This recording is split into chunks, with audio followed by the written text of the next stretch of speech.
મુસ્લિમ મહિલાઓ દ્વારા યુસીસીનો વિરોધ, કલેક્ટરને આવેદનપત્ર આપીને કર્યું છે પ્રદર્શન। દેશભરમાં ચાલી રહેલા યુનિફોર્મ સિવિલ કોડ યુસીસી મુદ્દે વાદ વિવાદ વચ્ચે સુરતમાં મુસ્લિમ સમાજની મહિલાઓ દ્વારા ઉગ્ર વિરોધ નોંધાવવામાં આવ્યો છે।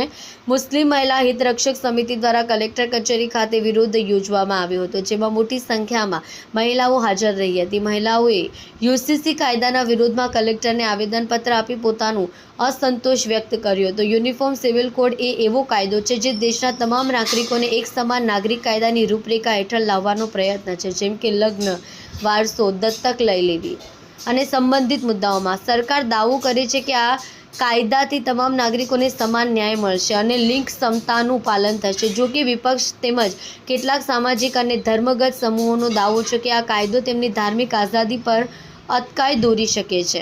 મુસ્લિમ મહિલા હિતરક્ષક સમિતિના નેતૃત્વ હેઠળ આ કાર્યક્રમ યોજાયો હતો। કાર્યક્રમમાં ઉપસ્થિત મહિલાઓએ કહ્યું કે યુસીસી કાયદો મુસ્લિમ પર્સનલ લોને અણદેખો કરીને લાદવામાં આવી રહ્યો છે।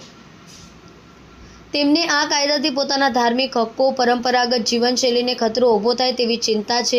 યુસીસી કાયદો અમલમાં લાવવાથી ભારતમાં રહેલા વિવિધ ધર્મોના પર્સનલ કાયદાઓ પર સીધી અસર પડશે।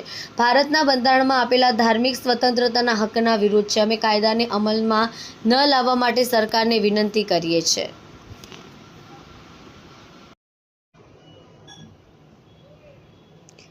કલ્પેશ રાણા સાથે જોતા રહો ન્યૂઝ 9 ગુજરાતી।